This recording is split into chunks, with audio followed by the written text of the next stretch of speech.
They claimed my cave home was illegal. I proved they were criminals.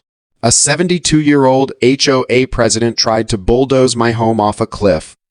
What she didn't know, I'd spent 34 years dismantling corrupt systems for the federal government. And her empire, it was about to crumble. My name's Marcus Webb, and I don't live in a house. I live inside a limestone cliff, a cave dwelling carved by water over millions of years. No neighbors. No noise. Just ancient rock and silence. Exactly how I wanted to spend my retirement. Until an HOA I never joined decided I didn't belong there. What started as harassment letters turned into forged documents, fake security patrols, and an illegal lion on property they didn't own. But every move they made, I documented. Every lie they told, I verified. And when the FBI finally knocked on Cheryl Davidson's door, she learned that some systems you don't just mess with. Let me take you back to where this all began. I bought this property in 2009, 12 acres on the edge of the Ozark Plateau in northern Arkansas. The land had been in the same family for 3 generations, never developed, never subdivided. What made it special wasn't just the acreage, it was the limestone cliff face that ran along the western boundary, and carved into that cliff was a natural cave system that had been partially developed in the 1930s by a geologist who'd used it as a research station. When I first walked through that cave, I knew I was home. The main chamber was massive, 40 feet wide, 25 feet deep, with a ceiling that soared 15 feet overhead. Natural skylights where the limestone had eroded through to the surface. A year-round spring that provided fresh water. The temperature stayed at 58 degrees year-round, which meant minimal heating and cooling costs. It was perfect. I'd worked for the United States Geological Survey for 34 years. Started as a field researcher studying karst formations, that's limestone cave systems, and eventually moved into data analysis and fraud investigation. The government doesn't advertise this, but a lot of geological survey work involves detecting false claims, fabricated research data, and grant fraud. I got good at finding patterns, spotting inconsistencies, and building airtight cases. Real good. When I retired in 2008, I wanted something different. No more offices, no more politics, no more pretending to care about things that didn't matter. I wanted to disappear into the landscape and just exist. The cave property was that dream made real. I spent 8 months renovating. Installed proper ventilation, ran electricity from solar panels on the cliff top, built a modern bathroom and kitchen into alcoves I carved deeper into the limestone. I preserved the natural rock walls, the formations, the character of the space. When I was done, I had a 1,300 square foot home that was comfortable, efficient, and completely unique. The property had road access, a legal address, passed all building inspections. I made sure of that. I wasn't some off-grid radical trying to hide from society. I just wanted to live on my own terms in a space that felt right. For 2 years, it was paradise. I'd wake up to sunlight streaming through the natural skylights, make coffee while watching the sunrise over the plateau, spend my days hiking, reading, and occasionally consulting on geological surveys for extra income. Peace. Actual, genuine peace. Then Willow Ridge happened. In 2011, a developer named Ashwood Development Group bought 160 acres adjacent to my property. They filed plans for a subdivision called Willow Ridge, 72 homes, all in the $400,000 to $600,000 range. Upscale for the area. The development was positioned as luxury rural living, which apparently meant big houses on small lots with an HOA to keep everything looking uniform. I didn't care. My property wasn't part of the development. I had clear boundaries, and the developer had been professional in all our interactions. They even offered to buy my land at one point. I politely declined, and that was that. No drama.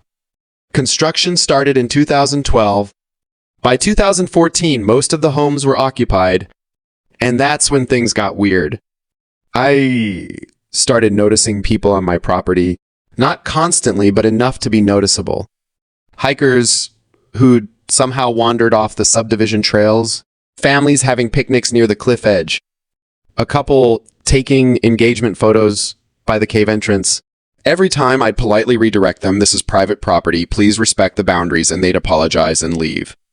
But the frequency increased. What started as once a month became once a week, then multiple times a week. And the responses I got when I asked people to leave started changing. We were told this was community land. The HOA map shows this as a nature preserve. Our realtor said we had access to the caves. That's when I realized something was very wrong. I drove over to the Willow Ridge Community Center, a fancy clubhouse they'd built near the entrance, and asked to speak with someone from the HOA board. That's how I met Cheryl Davidson. Cheryl was in her early 70s, silver hair styled perfectly, wearing what I'd later learn was her uniform, expensive casual clothes that screamed, "I have authority here."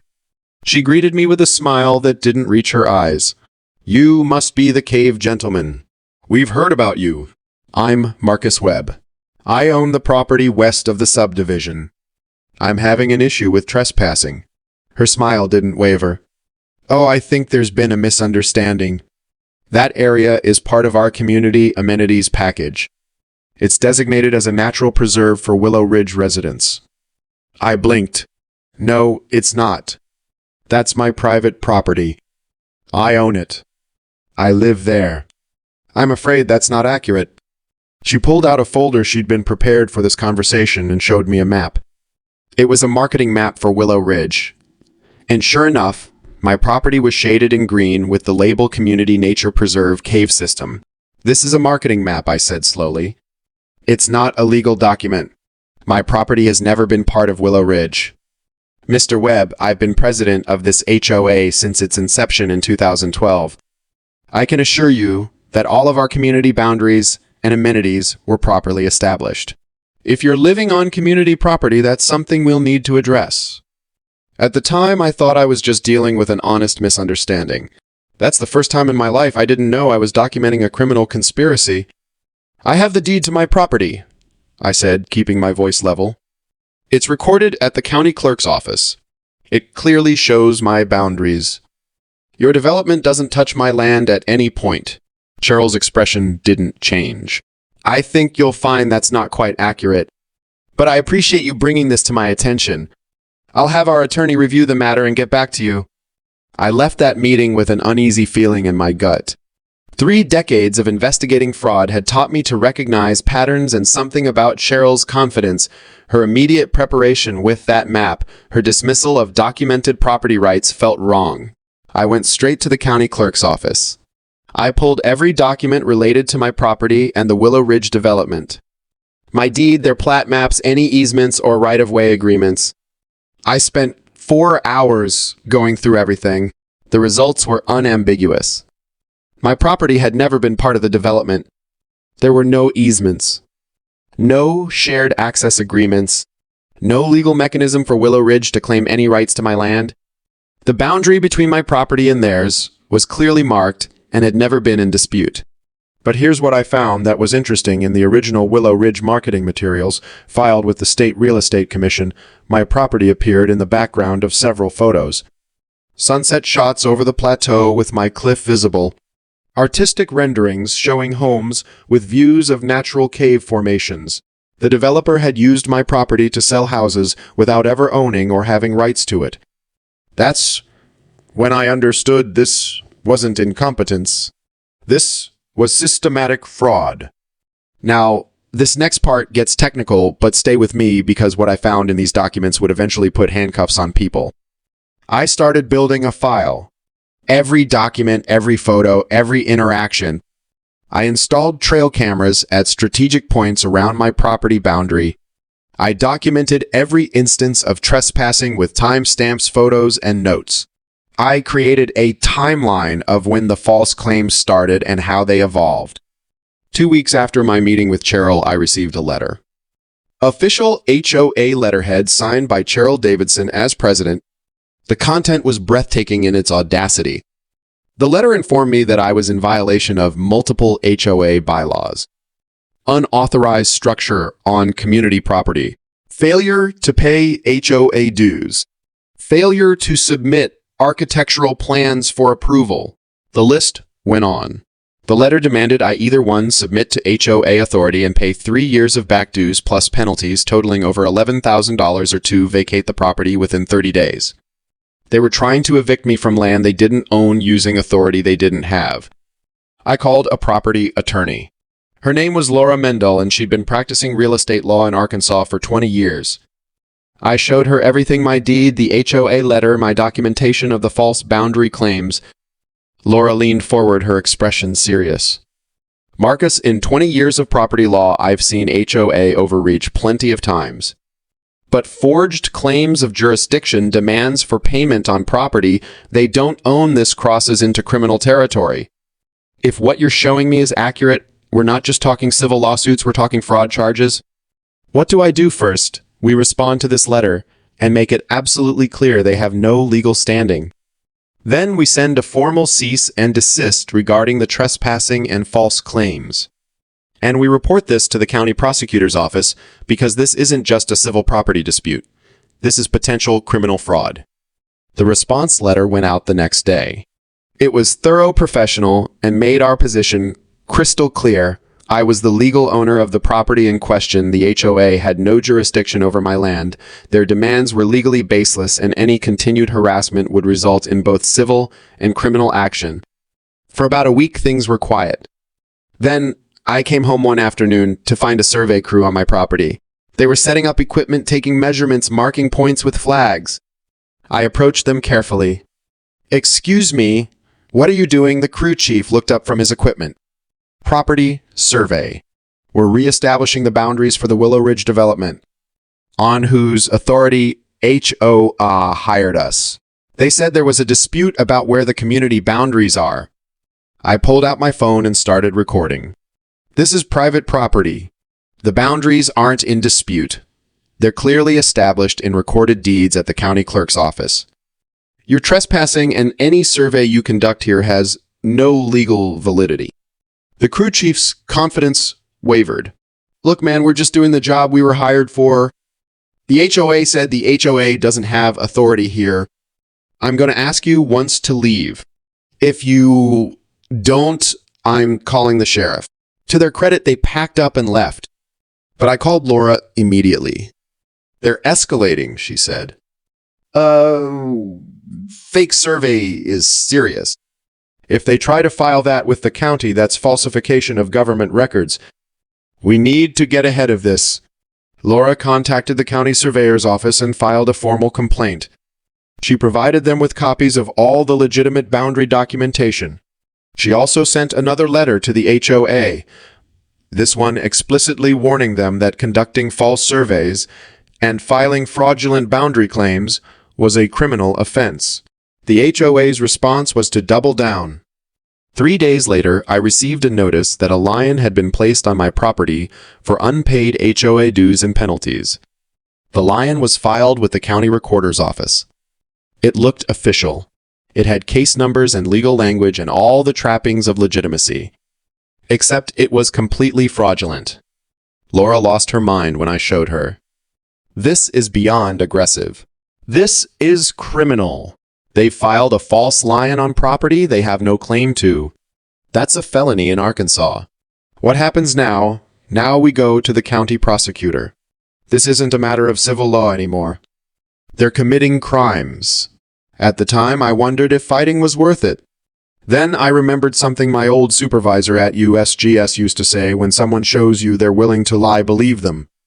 Because they won't stop at one lie." The meeting with County Prosecutor David Chen was interesting. He was younger than I expected, maybe 40, with the kind of sharp attention to detail that comes from years of building cases. Laura and I laid out everything: the false boundary claims, the fraudulent HOA demands, the fake survey, the bogus lion. David listened carefully, taking notes. When we finished, he sat back and steepled his fingers. "This is significant. If what you're showing me is accurate, we're looking at multiple counts of fraud, possibly forgery, potentially conspiracy if multiple board members are involved. But I need to ask, how sure are you about your property boundaries?" I pulled out the survey map I'd had professionally done the week before. I paid for a new survey by a licensed surveyor. He used GPS and compared it against the original deeds and the county plat maps.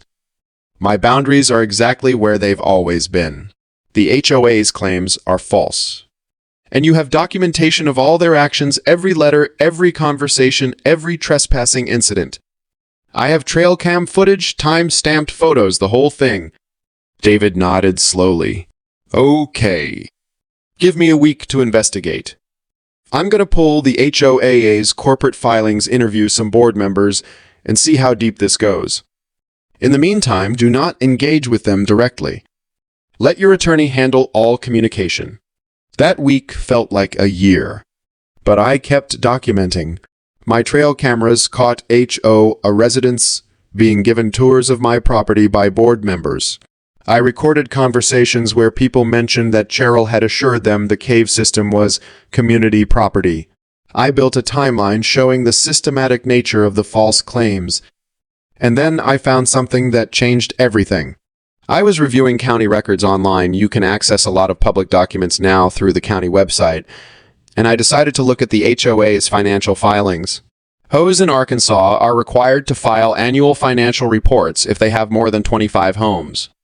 It's public record. The Willow Ridge reports were interesting. There were payments to a consulting firm called Ashwood Property Services. Monthly payments ranging from $3,000 to $8,000 going back years. The line item was always vague: property management, consulting, boundary assessment services, community planning. Ashwood Property Services. Ashwood Development Group. I dug deeper. Ashwood Property Services was registered to the same business address as Ashwood Development Group, and the registered agent, a man named Richard Ashwood. I kept pulling threads. Richard Ashwood had been a judge. Not currently, he'd retired from the bench in 2010, but he'd served as a county circuit court judge for 15 years. And after retiring, he'd gone into real estate development. Here's the thing most people don't know about, because they can't just vote to expand their boundaries. That requires re-recording deeds, formal annexation processes, and notifying every affected property owner. You can't claim someone's land by holding a meeting they weren't invited to. That's not governance, that's theft.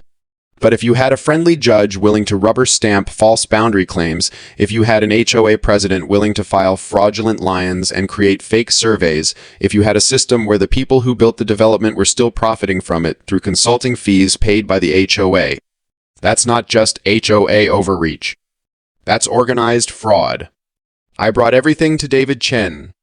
The financial records. The connection between Ashwood Development and Ashwood Property Services. The pattern of payments. The timeline showing how the false claims about my property had started shortly after Cheryl took over as HOA president. David's expression grew darker as he reviewed the documents. You know what you found here, right? A conflict of interest more than that. If Cheryl has been making decisions that financially benefit a company she's connected to while filing false claims to expand HOA territory, we're looking at embezzlement, fraud, and possibly racketeering. This isn't just about your property anymore. What do you need from me? Keep documenting. Don't tip them off. I'm going to bring in the state attorney general's office. If this is as systematic as it looks, it's beyond county jurisdiction. For the next month, I watched the investigation expand. David brought in Agent Dana Willis from the AGE's White Collar Crime Division. Dana was thorough, methodical, and utterly relentless. She started interviewing current and former HOA board members. She subpoenaed bank records. She pulled every property transaction in Willow Ridge for the past 5 years. And the picture that emerged was staggering.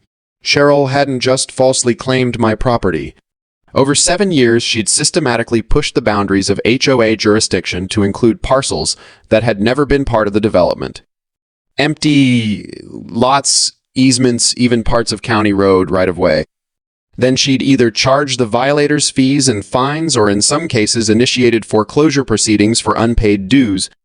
In legal terms, this is called judicial conflict of interest. When a judge has financial ties to a case before them, every ruling they make is legally void. Cheryl had been getting favorable rulings for years from cases heard by judges who'd been appointed by Richard Ashwood or who'd attended fundraisers he'd hosted. That's not just unethical, it's criminal. And here's where it gets worse. Richard Ashwood, the retired judge and developer, had a son. His name was David Ashwood. And David Ashwood was a sitting circuit court judge in the same county. When HOA disputes from Willow Ridge came before the court, guess which judge they often ended up in front of, and guess who never recused himself despite his father's financial interest in the HOA. Dana Willis pulled the court records. Over 5 years, Judge David Ashwood had heard 17 cases involving the Willow Ridge HOA. The HOA won every single one. Foreclosures approved. Lions upheld. Every ruling in favor of the HOA. This is a RICO case, Dana told me during one of our meetings. RICO, that's the Racketeer Influenced and Corrupt Organizations Act. Most people think it's just for mobsters, but it applies to any organization using patterns of criminal activity to operate an illegal enterprise. Some people might wonder why the FBI got involved in an HOA dispute. The answer: wire fraud and RICO. The moment Cheryl used electronic transfers to move embezzled funds, it became wire fraud, a federal crime. And when Agent Zio found the pattern of corruption linking multiple officials that triggered RICO statutes, organized crime isn't just mobsters. It's any group using corruption to operate an illegal enterprise.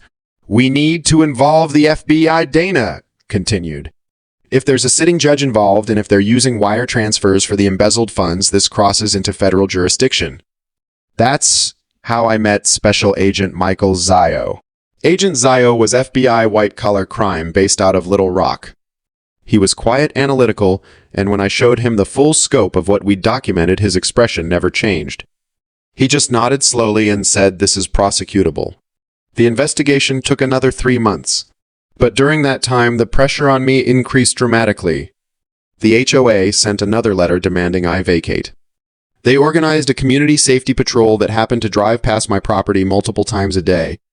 They filed a complaint with the county building inspector claiming my cave dwelling was a dangerous structure. The inspector came out, looked around, and told me confidentially that the complaint was baseless, but he had to follow up on all reports. Cheryl even showed up at my property one afternoon with what she claimed was a mediation offer. I met her at the property line camera recording. "Mr. Webb, this has gotten out of hand," she said, all fake concern. "The board and I want to find a reasonable solution. We're prepared to offer you an honorary HOA membership with reduced dues, say $200 a month, in exchange for your recognition of community access to the cave system for educational purposes. My property isn't part of your HOA. I don't need a membership, honorary or otherwise. The alternative is continued legal action. We have significant resources and community support. You're one person fighting an entire neighborhood." I smiled. "Cheryl, I spent 34 years investigating fraud for the federal government. You're not fighting one person. You're fighting everyone who's going to see the evidence I've compiled. And just so you know, the FBI is already involved." Her face went pale. "You're bluffing. Feel free to believe that." She left. And for the first time since this started, the harassment stopped. Completely. No more patrol cars. No more trespassers. No more letters. I knew what that meant. Someone had lawyered up and told everyone to shut up. 3 weeks later, the arrests happened. I found out about it from Agent Zio. He called me on a Thursday morning. "It's happening today. I wanted to give you a heads up. We're executing arrest warrants for Cheryl Davidson, Richard Ashwood, and 2 other HOA board members." Judge David Ashwood is being notified that he's under investigation by the State Judicial Conduct Board. The whole thing's going to be public by this afternoon. What are the charges? Wire fraud, conspiracy to commit fraud, embezzlement, falsification of government records, and RICO predicates. Cheryl's looking at federal charges with sentencing guidelines in the 8 to 12-year range if convicted. I sat down heavily. I thought this would feel more satisfying. "It never does," Zao said quietly. "But you did the right thing. People like Cheryl, they count on victims not fighting back. You fought back. That matters." The news hit the local media like a bomb. HOA president arrested in federal fraud case. Retired Judge implicated in HOA corruption scheme. FBI raids Willow Ridge Community Association. The details that came out in the indictment were staggering. Over 7 years, Cheryl and her co-conspirators had embezzled more than $340,000 from HOA funds. They'd filed fraudulent liens on 11 properties. They'd created fake violations and fines for residents who questioned their authority. And they'd systematically expanded their claim jurisdiction to include land they had no rights to, then profited from either charging fees or initiating foreclosures. Judge David Ashwood wasn't criminally charged. The evidence of his knowing participation was strong, but not quite strong enough for federal prosecutors, but he was suspended from the bench pending investigation. His judicial career was over. Richard Ashwood, the retired judge and developer, flipped. Faced with decades in federal prison, he took a plea deal and agreed to testify against Cheryl and the other board members. His testimony revealed the full scope of the conspiracy, how they'd planned it, how they'd executed it, how they'd intended to keep expanding until they controlled significant real estate throughout the county. Cheryl fought. She hired expensive lawyers. She maintained that everything was legitimate HOA governance. She claimed she was being persecuted for doing her job. But the evidence was overwhelming. My documentation alone was damning: trail cam footage, financial records, false documents. Combined with Richard's testimony, the bank records, and testimony from victims, the case was airtight. The trial lasted 3 weeks. I testified for 2 days, walking the jury through how I'd uncovered the fraud, how I'd documented it, how I'd recognized the patterns from my years investigating similar schemes for the government. The jury deliberated for 6 hours. Guilty on all counts. At sentencing, the federal judge was harsh. Cheryl received 11 years in federal prison. The other board members got between 3 and 7 years each. Richard Ashwood, thanks to his cooperation, got 3 years probation and was permanently barred from any real estate development in Arkansas. But what struck me most was what the judge said during sentencing. "Miss Davidson, you were given a position of trust in your community. People elected you to serve their interests, to protect their property values, to maintain their neighborhood. Instead, you turned that position into a criminal enterprise. You stole from your neighbors. You filed false legal documents. You attempted to seize property that didn't belong to your association. And you did all of this with arrogance and calculation." This sentence reflects not just the crime, but the betrayal of trust. Cheryl didn't look at anyone as she was led out of the courtroom. The aftermath in Willow Ridge was chaotic, but ultimately positive. The entire HOA board was dissolved. The state appointed an independent administrator to review all of the association's actions over the past 7 years. Every lion, every fine, every violation was audited. 11 property owners discovered that foreclosure proceedings against them had been based on fraudulent claims.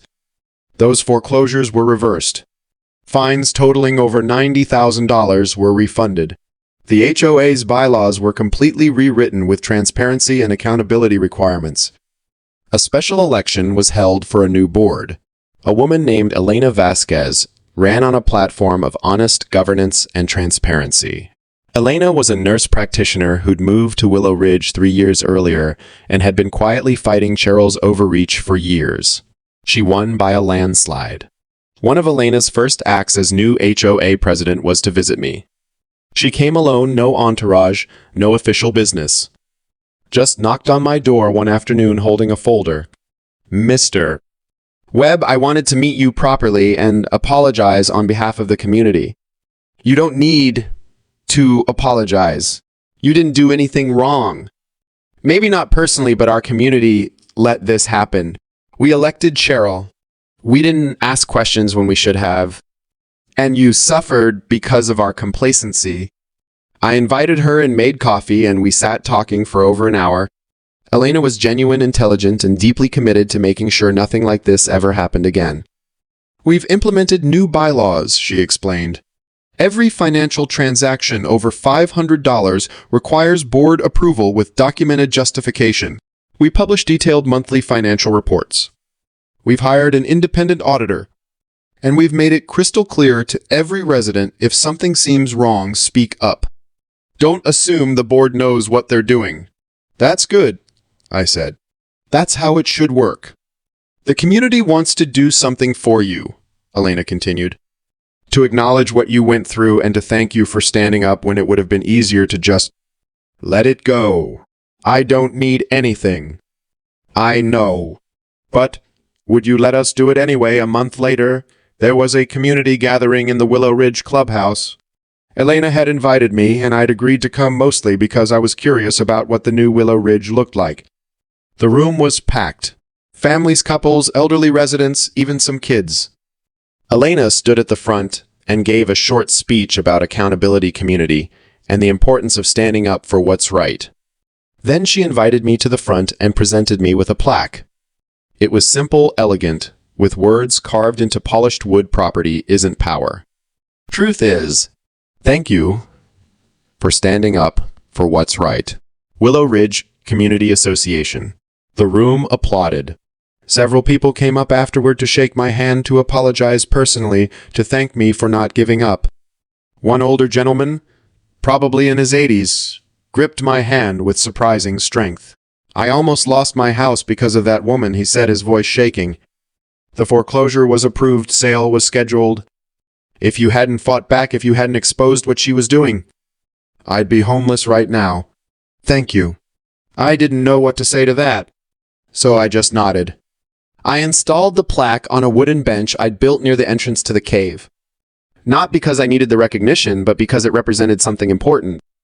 The difference between authority and power, between corruption and accountability, between giving up and standing firm. These days, life is quiet again, the way I wanted it.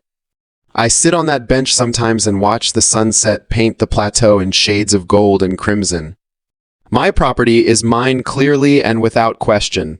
The harassment is over. The lies are exposed. Justice was served. Occasionally, residents from Willow Ridge will walk past on the public trail that runs near my property, the actual public trail, not my land. They wave. I wave back. There's no animosity, no lingering tension. We understand each other now. Elena still checks in every few months. She's become something of a friend, actually. We talk about community governance, about how to prevent corruption, about the balance between authority and accountability. She's doing good work over there, rebuilding trust, one transparent decision at a time. People sometimes ask me if I regret fighting back, if I wish I just moved somewhere else to avoid the drama. The answer is always the same: absolutely not. Because this was never just about my property. It was about refusing to let someone take what wasn't theirs simply because they acted like they could. It was about standing on truth when everyone around you is telling you that truth doesn't matter, that power matters. But power without legitimacy is just noise. And noise fades when you hit it with evidence. I learned a long time ago, back in my USGS days, that the most powerful tool you have isn't aggression or intimidation or even connections. It's documentation. Facts. The boring, methodical work of building an airtight case that nobody can dispute. Cheryl had confidence. She had authority within her little kingdom. She had the appearance of legitimacy. But she didn't have the truth. And when those two things collide, false authority versus documented truth, truth wins. Every single time. It just takes patience. And I had decades of patience. My cave dwelling is still here, carved into limestone that's been forming for millions of years. It was here before Willow Ridge existed. It'll be here long after. Some things are just permanent. Truth is one of those things. The sunset's hitting the cliff face, now turning the limestone gold. Inside, the temperature is a constant 58 degrees. The spring is still flowing. The skylights are letting in the last of the day's light. I'm making dinner, something simple, probably just grilled vegetables and rice, and I'm listening to the silence. The real silence, not the forced silence of intimidation, but the natural silence of a place where you belong. This is home. Always was. Always will be. And nobody, not an HOA president, not a corrupt developer, not a compromised judge, can take that away with lies.